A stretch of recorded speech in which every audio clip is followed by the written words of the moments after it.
This is a test. This station is conducting a test of the emergency broadcast system. This is only a test. James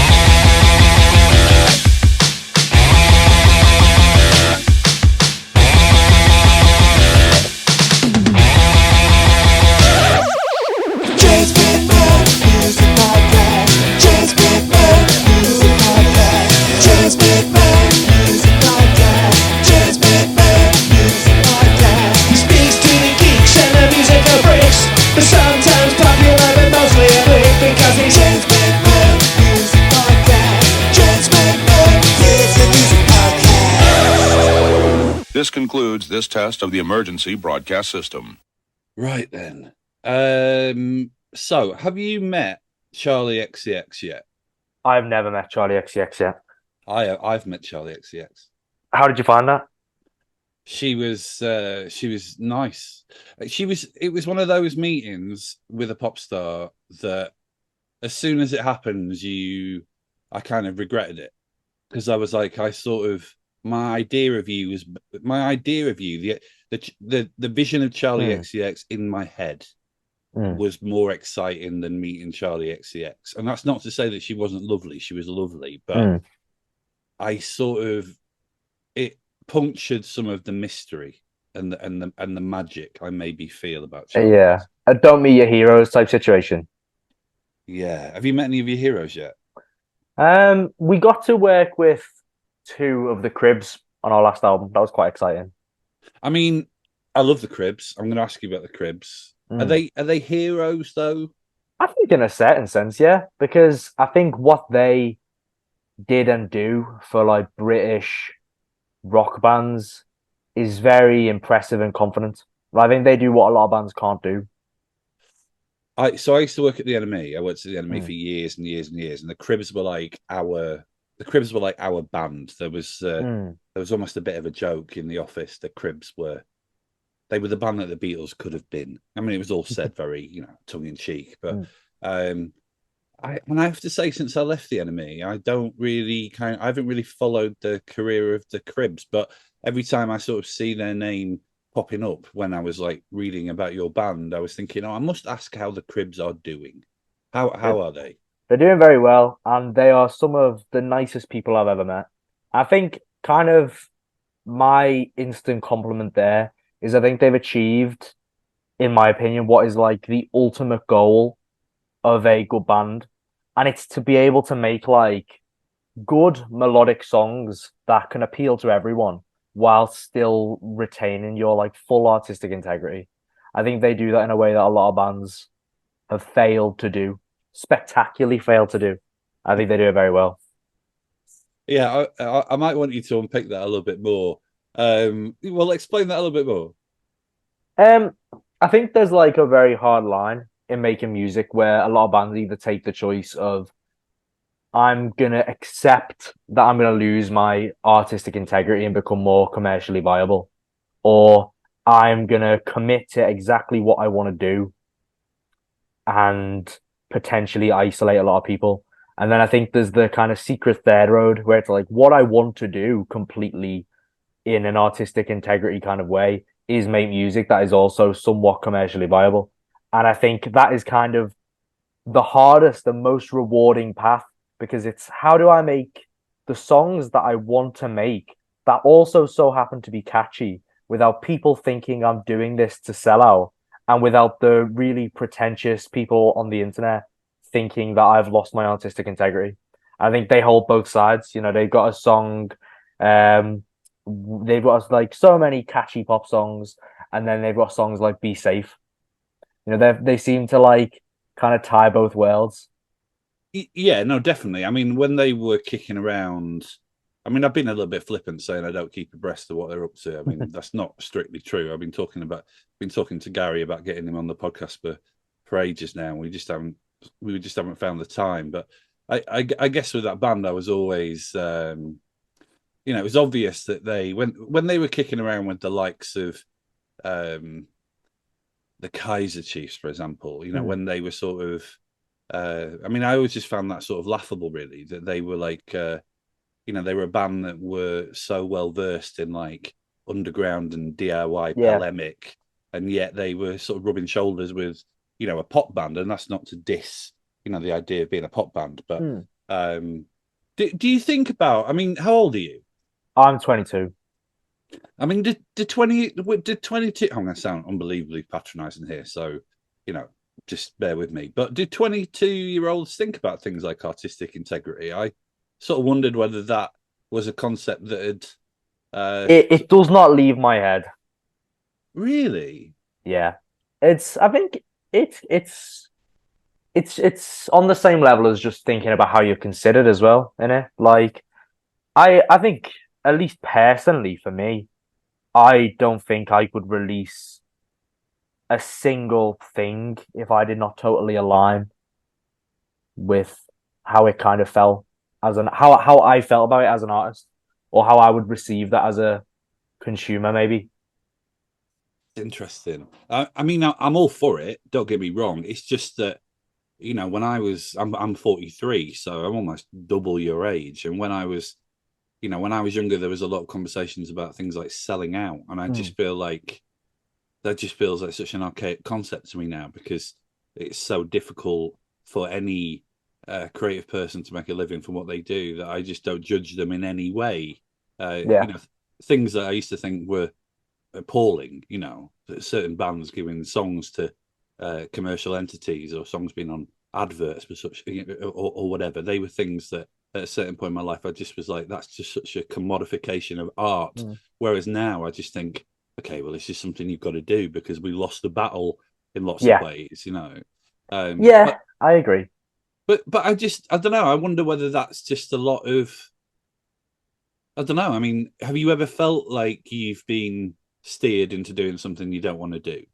I think the music industry has a habit of people who don't write songs trying to suggest how people should write songs.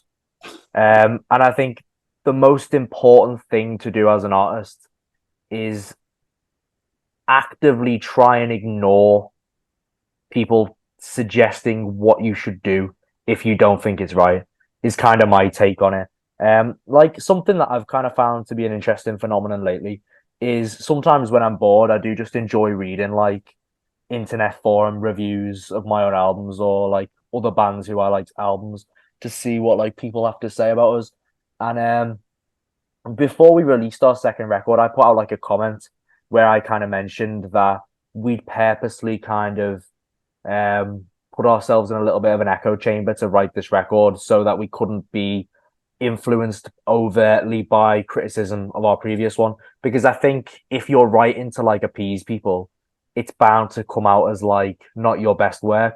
And people responded to that. Like, I'm not talking like actual critics, I just mean like teenagers on the internet responded that, like, seemingly incredibly offended that I hadn't listened to their thoughts on our last album. And people were like, well, why do we even bother talking about their music if they're not going to listen to criticism?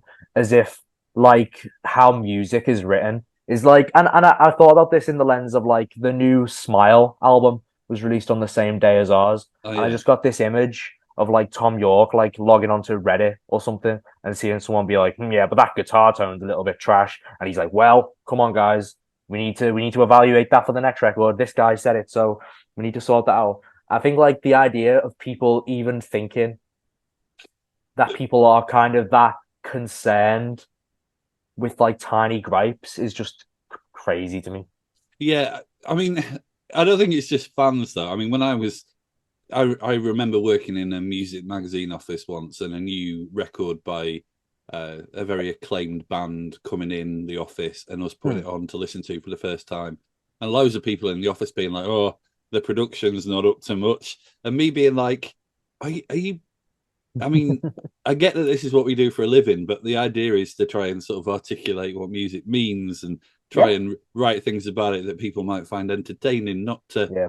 I mean, what's your is your dad Phil Spector? I mean, that would be. I mean, I don't know. Actually, I watched a documentary about Phil Spector recently, and his daughter was on it, and I thought his daughter was very nice. We don't pick our dads. No, well, the first thing that is, I just need to check in now. I feel like this is what my therapist would say to me. Why are you why are you reading your own reviews? Surely only madness lies that way. A little bit, yeah. But also, I do just think, regardless of whether people are being nice or fairly horrible, in any respect, I think it is interesting to just have a piece of art that you created, like, pulled apart. That's what I like.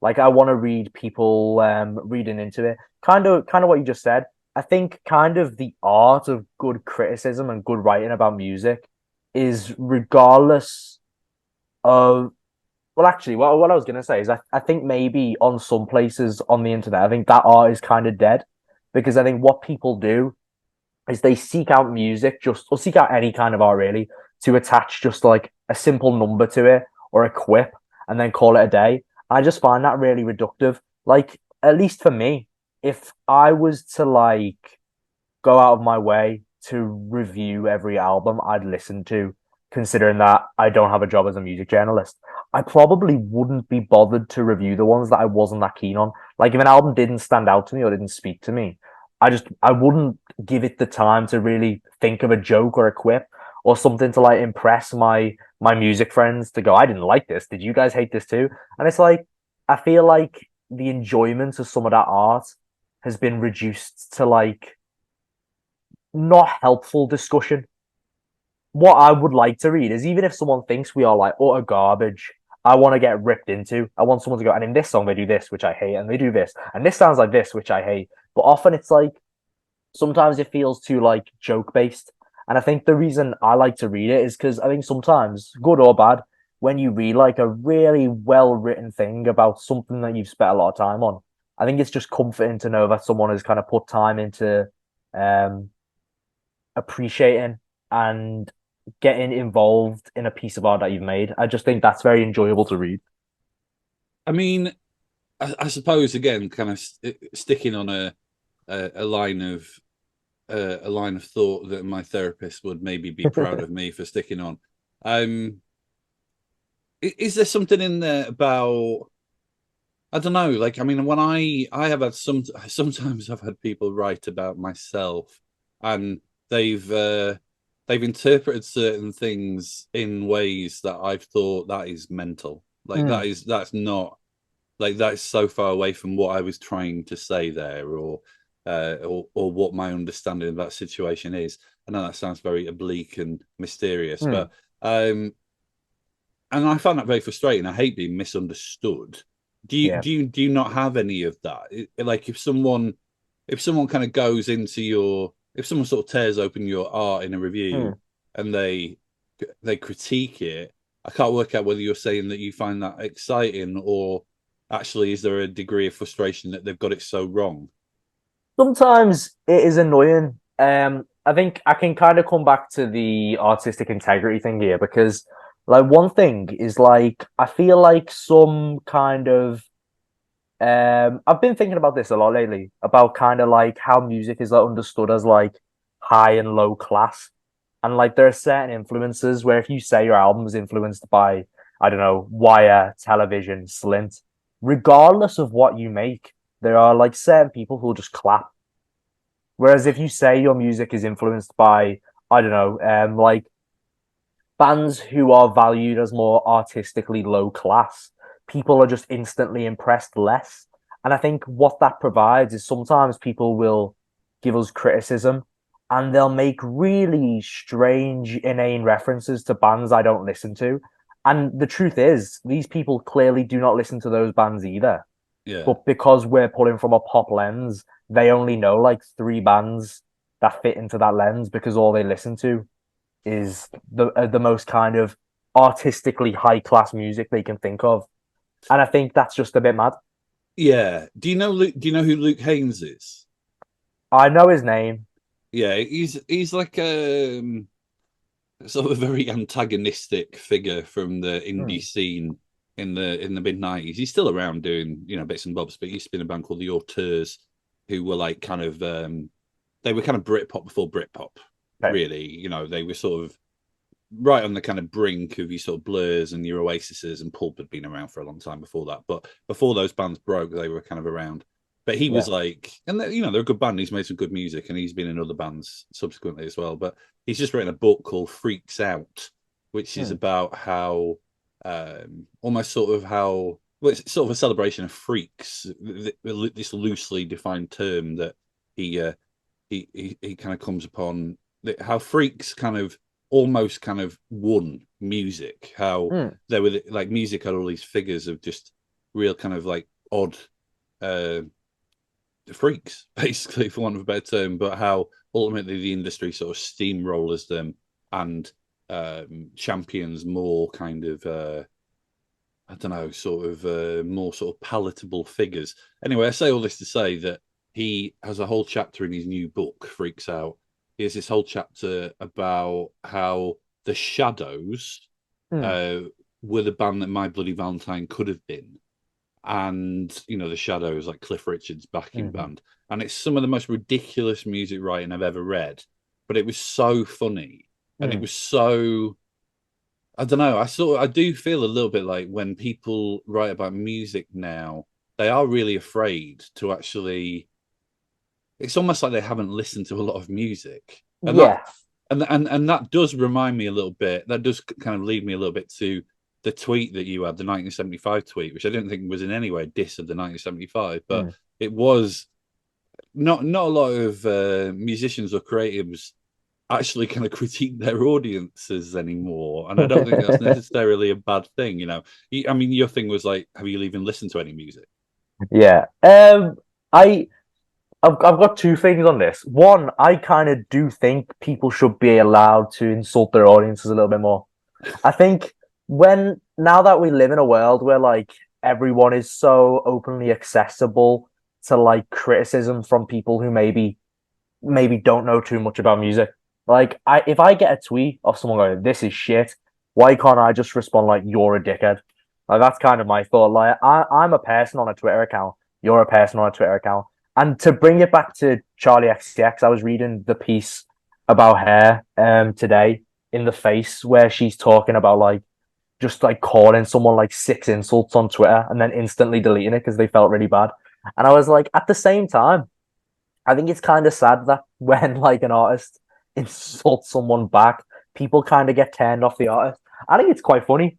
I think like, you know, everyone's human. If everyone's trashing something you've made, sometimes you've got to fight back a little bit. Yeah. I think it's a bit of a minefield, isn't it? Because it's like there's so much sort of so many. I say this as an old person. There's so many sensitivities in our conversations now that it's almost that thing of it can be. You can so easily be accused of being like bullying or instigating a pile on, but I think that sometimes actually, if we all were a bit more, if we all had like slightly thicker skin, it actually would be good for of things. I agree. I think like as an artist in any regard, you basically do open yourself up to just be slagged off, and you've kind of got to take it. And I don't think that's a bad thing. Like, I think, you know, I don't mind. I think good and funny bad reviews of music is good.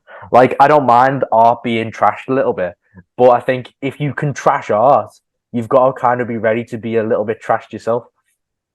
Yeah, totally. No, I'm very into this spirit. Tell me about. I'm going to sort of give a caveat before we get into this.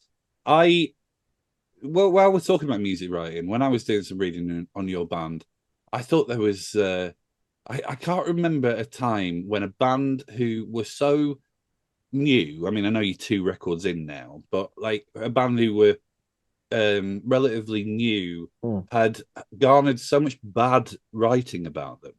Like, I was reading things that had been written about you today that I was just like, I don't even know what this means. This is so.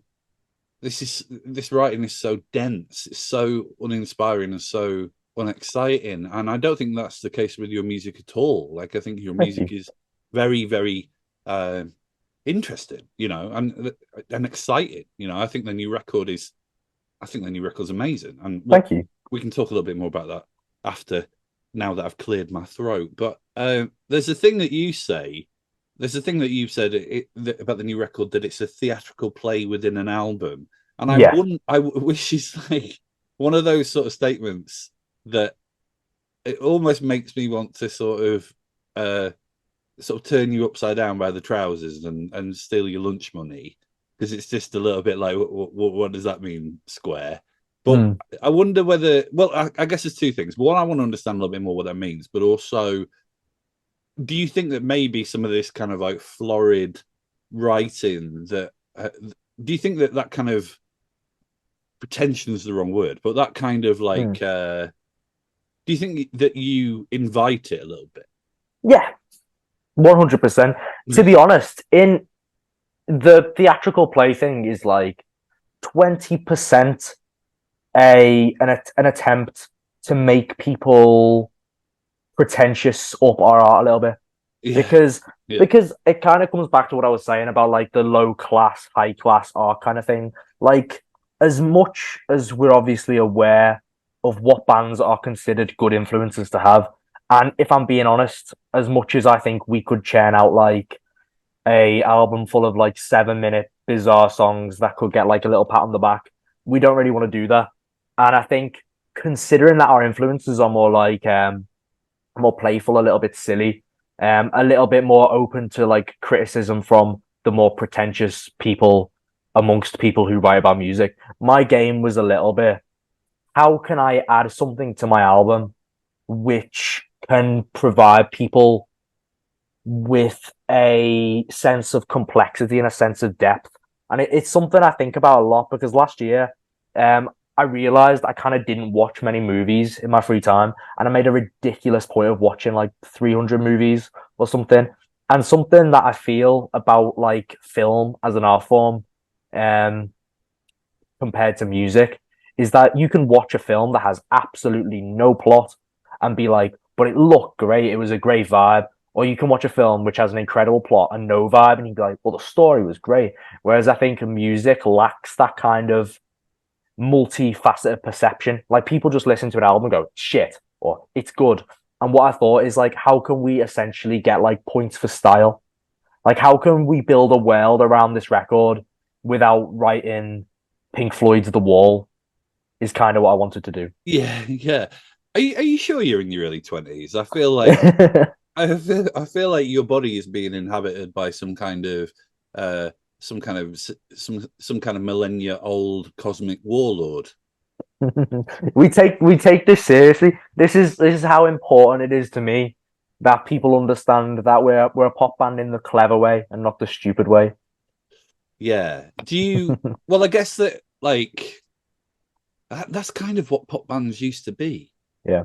I mean, in lots of ways, I think they are. You know, in lots of ways, I think that there's many contemporary pop acts that actually, if their music was analysed and critiqued in an intelligent way, and that does exist to a degree, but I think that it's kind of weird. You know, like did you read Pitchfork?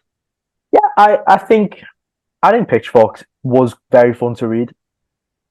It's a weird one for me, because I actually feel in lots of ways it kind of ruined everything that I love about British music journalism. I felt like actually it sort of it became a bit of a vacuum. It kind of took a lot of the fun out of it, and a lot of the irreverence, and a lot of things that I thought were uniquely British. But I did really appreciate how it would take a pop act, for example, and it would treat it with the reverence that traditionally kind of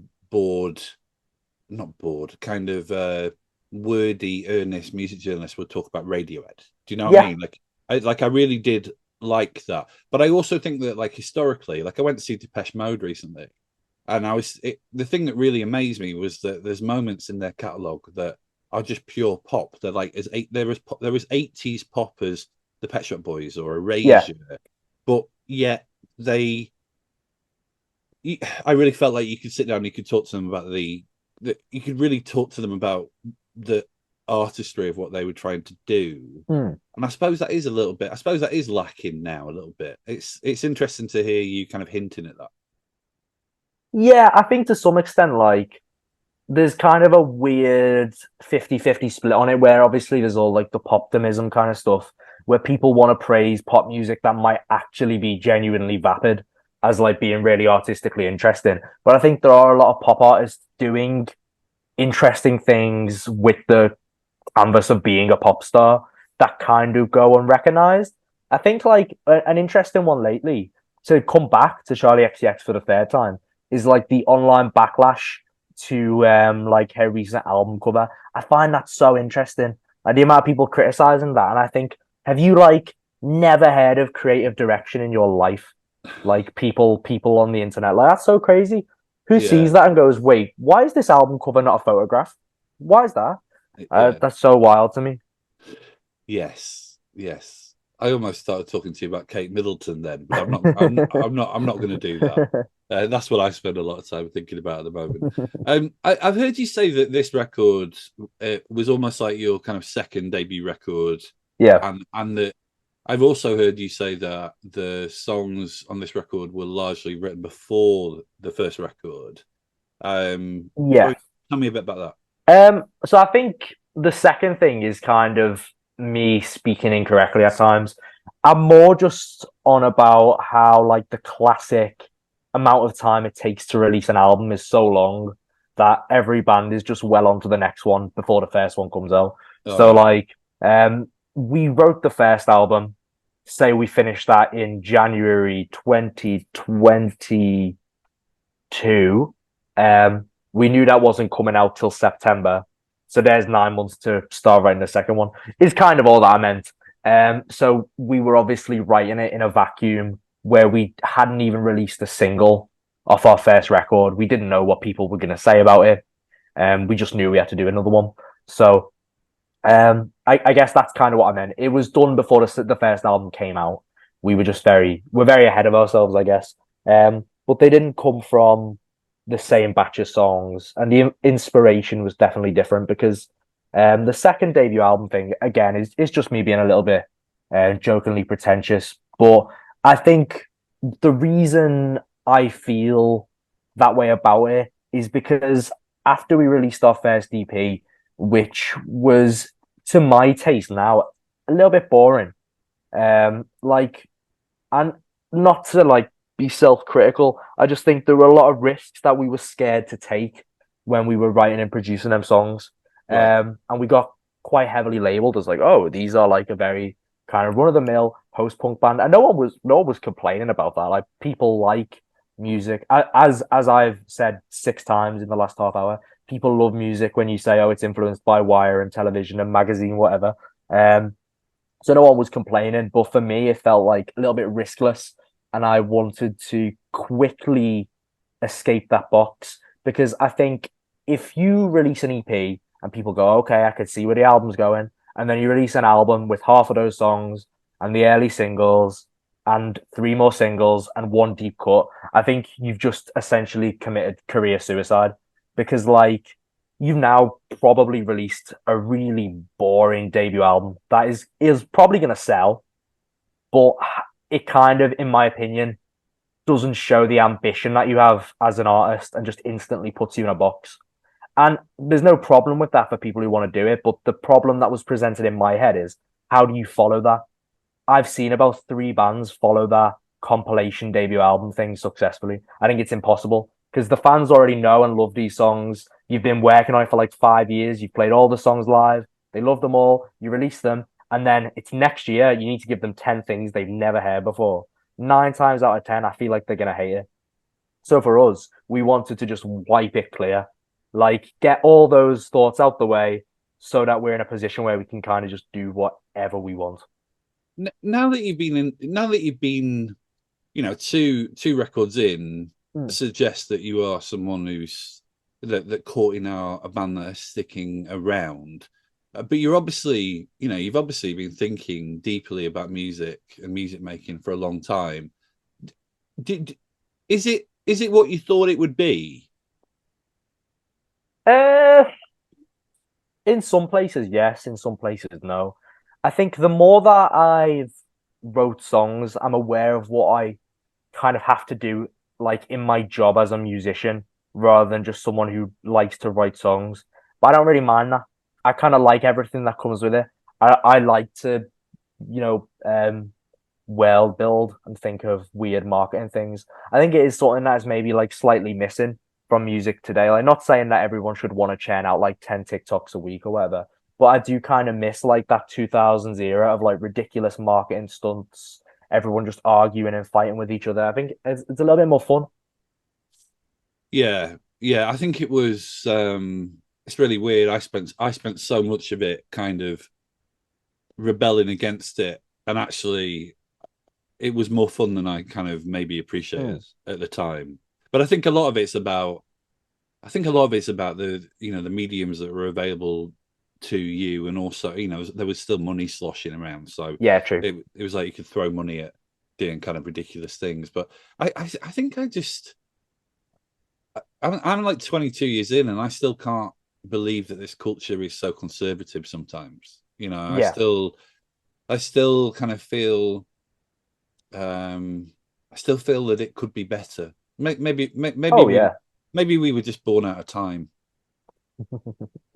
I get Uh, you. yeah, yeah. That kind of ended. That ended a little bit like you. Uh, I got the impression that you seemed a little bit like maybe you needed to console me, like maybe I was about to have a breakdown.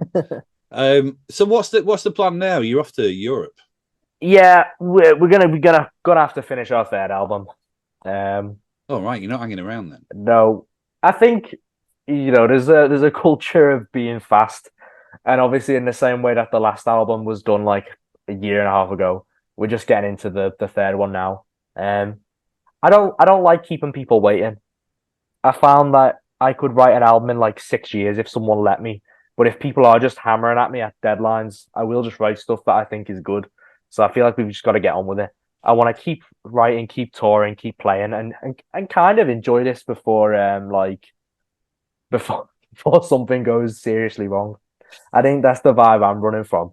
Um, What's going to go seriously wrong? You can't. I mean, uh, I was getting to the point of the episode where I was thinking, okay, well, I'll mention that they're going on tour, and this has been a very nice time, and I feel like I understand the band better. And then you drop a sort of existential woe in at the end yeah, of the sorry. conversation. I What? just Go on. do you not feel like most artists every day go, "Oh, I could call it a day now," and then go, "Nah," because that's what I feel. I'll think, "Oh God, this is fucked. This is too tough," and then I'll write a lyric and go, "Oh, that's fine. We're back. We're back. I've got 6 more albums in me. 6 more albums, but in 2 years, let's get going." Listen, I've spoken to you for maybe 30 minutes, and it's so clear to me. It was probably clear to me after about 10 minutes that say your band kind of fizzled out, right? Say you Mm, did another kind of 3, 4, 5 records. mm. I feel like if we were having this conversation in 50 years, I mean, I won't be in 50 years, but like if we were having this conversation in 50 years, if you had avoided the rock star trajectory of heroin Hmm. overdoses and such, like, I feel like you would still be writing songs. Like Okay. I'm pretty sure you're a lifer, regardless of kind of what happens. It just Okay. You've I got can't, me. You've convinced me. yeah, I can't really. I mean, I can't imagine like if my plumbing went and I had to ring a plumber. I can't imagine you turning up. Do you know what I mean? Okay, good. That's reassuring. You've convinced me. We've got 6 more in us now. Well, I just think it's. I mean, I think about it with myself all the time. I mean, you were saying that thing about music journalists before. Music journalist jobs, and Mm. I've been a music journalist for 22 years, and there's been moments, including the current moment, if I'm being vulnerable here, where I even wonder whether it is a job. But I also know, I mean, there have been times where it was a job, but like now, it's a bit of a job sometimes, but it's certainly what I do, and Yeah, I almost sometimes feel trapped by that. I almost feel a bit like there's things I would like out of my life that maybe being a music journalist doesn't allow because yeah, I get you. you know what I mean. But Yeah, it's like for me, I'm obviously talking to someone who needs to make music, who needs to make art. So that's sort of a blessing, and also, I mean, you are fucked as well. Basically, yeah, you are doomed. yeah. This is it forever. Yeah, Yeah, essentially. There's yeah. no point in worrying about it. We got to do it. I feel like that's the game, innit? About 9 years ago, I wrote a few songs. I've made my bed. I'm destined to spend days writing songs and sending emails. There are worse things. There are much worse things. There are much worse things. Thank you for making this record, though. I've had a whole load of Thank you. fun. I'm actually going on a bit of a. Me and my wife are going on a bit of a car motorway adventure in a little bit, and she hasn't heard your new record, so I'm going to put that on and be really annoying when I sit next to her, going, "No, you need to listen to this bit, this auto tune bit. This is really good. Oh, this lyric's really good." Well, thank you, man. Thank you for having me. Yeah, think about that in the next couple of hours. If you hear your ears burning, that's what's going on. Sorry for getting so existential on you on a Friday morning. Oh, behave. I am. My middle name is Robert, but it could be existential. See, my middle name is existential, but it could be Robert. Yeah. So nice to speak to you, man. I hope our paths cross again sometime. Yeah, thank you, man. Have a nice day. Dude.